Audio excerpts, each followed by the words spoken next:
The Black Business Council has lamented the alleged corruptions around COVID-19 relief funds. Council President Sandile Zungu says unscrupulous COVID-preneurs, as he calls them, have hijacked a gap that could have been filled by black businesses. Black Business Council CEO Kganki Matabane joins us now to talk about the perceived looting of government coffers and the state of our economy. A very good evening to you, and thank you so much for speaking to us, Mr. Matabane. So first of all, let's start with this question. Who are these COVID-preneurs and why are they not being named and shamed or criminal charges being brought against them? Thank you very much, Tsepiso. Greetings to you and the viewers at home.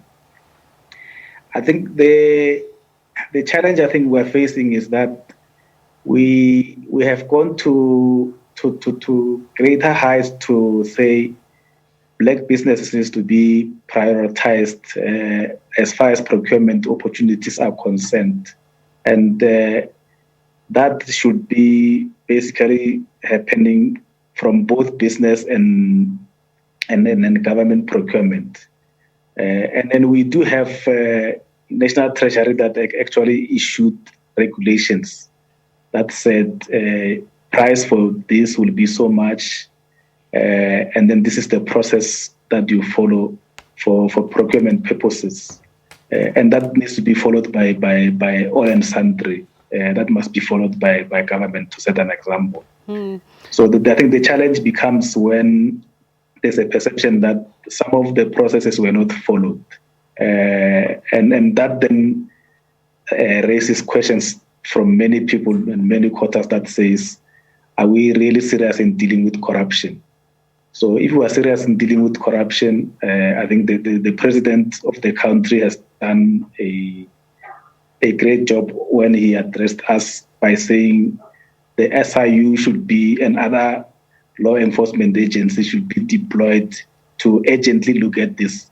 Because if you don't deal with this on an urgent basis, it's got the potential of actually people calling for or reducing the credibility of what we are trying to do. So, Mr. Matabane, let's talk about credibility. We just had an interview with the Sunday Independence assistant editor, Pete Rampedi, who says it's now gone beyond the issue of perception, that there seems to be, at least according to the lines that he's dotted and connected, that there is some corruption going on, and that the people that he has spoken to as sources have not denied that. And these investigations are too little, too late. Mr. Zungu himself says these COVID-preneurs are not really black businesses. So, to your mind, what is going on? Is there fronting? Is there looting? Yeah, I think the full details will come from the investigation. I think what we are trying to address, we are saying whatever is happening, people must not use the name of black business in looting if they are looting resources. People need to follow the processes. We need our members and all black business in general to do business in a clean manner. So that the credibility of the systems, both procurement systems of government and of private businesses, that credibility is maintained. It's important that we don't create that perception that we are becoming almost a country that is unruly, where everywhere where there's a crisis, people are looking for opportunities. We fought, for example, with the Solidarity and Afri Forum, where they were saying, let's suspend broad-based black economic empowerment. And we said we can't then use a crisis to suspend laws and regulations that we have in the country. So let's talk about that. Are disaster regulations allowing for deviation from regular procurement procedure the problem? As in, can they be better drafted or better implemented? Is this where the problem lies? Yeah, I think the drafting is okay. The issue, I think, is the implementation, because the implementation, you have to follow the letter of the law and regulations and implement it properly, because for National Treasury regulations are very clear as to what you do when there's a crisis. And then I think those needs to be followed. And then I think the investigation that is going to be conducted by SIU and others should then establish if the process were followed or not. And then where processes have not been followed, swift and decisive action has to be taken. So just a final question. We know that we're expecting word on the IMF loan application from South Africa.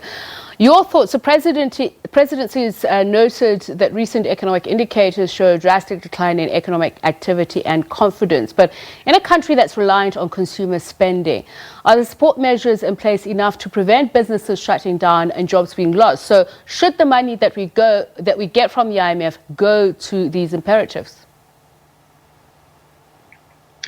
Yeah, I think firstly we need to understand that the country is economic outlook is very, very dire. We were actually, as a country, facing a situation where it may be a point of no return. So it's important that certain actions are taken. So the IMF loan is specific to assist the country dealing with the challenges of COVID-19. And the loan should not in any way undermine our national sovereignty. So it's important that the conditions of the loans are not going to undermine our national sovereignty. It's important also that the money that we get is going to be utilized solely and specifically for the reasons that it has been procured for. So it is important that we then, at the beginning, we then implement the proactive processes that will then upfront ensure that there is no corruption in the spending of that money. But the most important thing is that the money must not compromise our independence as a country. It has to be utilized specifically for that it has been procured for. Well, thank you so much for speaking to us. Kganki Matabane is CEO of the Black Business Council. And we will speak later on at 7 p.m. about what the conditions of that loan are, what South Africa should do about it, and how the criteria ought to be managed of who gets what as well.